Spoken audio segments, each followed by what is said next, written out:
നമ്മൾ ഉണ്ടാക്കാൻ പോകുന്നൊരു ചിക്കൻ കറിയാണ്. വെറും ചിക്കൻ കറിയല്ല, പൊരിച്ച കോഴീൻ്റെ ചിക്കൻ കറി. ആദ്യം ചിക്കൻ കട്ട് ചെയ്യണം. ചിക്കൻ ചെറുതാക്കിയിട്ട് തന്നെ കട്ട് ചെയ്യട്ടോ. അപ്പോൾ നിങ്ങളൊരു കാര്യം മനസ്സിലാക്കണം, ചിക്കൻ കട്ട് ചെയ്യണമെങ്കിൽ കട്ടിംഗ് ബോർഡോ അല്ലെങ്കിൽ വലിയ കത്തിയോ ഒന്നും വേണ്ട. ഒരു കത്രയ്ക്ക് ഒരു പാത്രം ഉണ്ടെങ്കിൽ ചിക്കൻ കട്ട് ചെയ്യൽ ഡണ്ണാണ്. അത് പെട്ടെന്ന് തന്നെ കട്ട് ചെയ്തെടുക്കുക. അപ്പോൾ ഇത് ഹൃദയമാട്ടോ. പിന്നെ ഹൃദയത്തിൻ്റെ ഉള്ളിലെ ബ്ലഡെല്ലാം കള്ളങ്ങ് അതൊന്ന് നടുകെ കീറി കൊടുത്തിട്ട് കളയുക. പിന്നെ ഇത് ചിക്കൻ കറിക്കുള്ളതായതുകൊണ്ട് ചെറിയതായിട്ടാണ് ഞാൻ അരിഞ്ഞിട്ടുള്ളത്. നിങ്ങൾ ചിക്കനൊക്കെ കഴുകി വൃത്തിയാക്കണം. എൻ്റെ ചാനൽ സബ്സ്ക്രൈബ് ചെയ്തില്ല എങ്കിൽ ഒന്ന് സബ്സ്ക്രൈബ് ചെയ്യാൻ മറക്കരുതേ.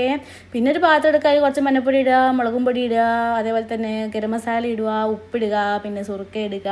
പിന്നെ അത് മിക്സ് ചെയ്യുക. അതിലേക്ക് ചിക്കൻ ഇട്ട് മിക്സ് ചെയ്യുക. ഈ മിക്സ് ഒരു അരമണിക്കൂർ കൂടുതൽ വെച്ചിട്ടുണ്ടെങ്കിൽ അത്രയും നല്ലതാണ്. പക്ഷെ എനിക്ക് ടൈമിൽ തന്നെ ഞാൻ 10 മിനിറ്റ് വെച്ചുള്ളൂ.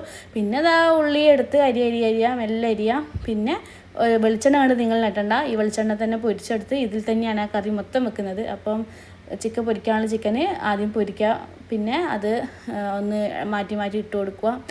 അങ്ങനെ ചിക്കൻ ഒരുപാടൊന്നും പൊരിയരുത്, കുറച്ചേ പൊരിയാൻ പാടുള്ളൂ.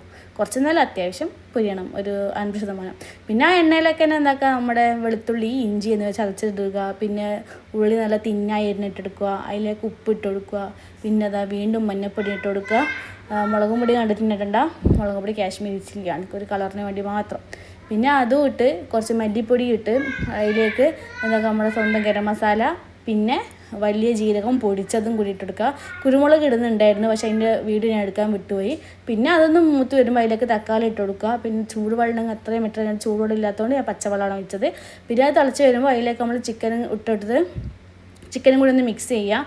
നന്നായിട്ട് മിക്സ് ആക്കണം കേട്ടോ. അപ്പോൾ ഈ കറിയിൽ ഒരു 10-20 മിനിറ്റ് ഈ ഉള്ളിയുടെ ആ മസാലയിൽ ചിക്കൻ കിടന്ന് വേവണം. വെന്തിട്ട് വേണം നമുക്ക് ആ കറി എടുക്കണം. അപ്പോൾ ഒന്ന് ഗ്രേവി ആയിട്ട് വരണം കേട്ടോ. നല്ലോണം ഗ്രേവി ആയിട്ട് ഇങ്ങനെ വരണം. പിന്നെ എന്താ, കുറച്ച് നെയ്ച്ചോറും ഇങ്ങോട്ട് എടുത്ത് അതിലേക്ക് ഈ കറിയും കൂടി കൂട്ടി ഇട്ട് കഴിക്കുക. അപ്പോൾ ബൈ, താങ്ക് ഫോർ വാച്ചിങ്.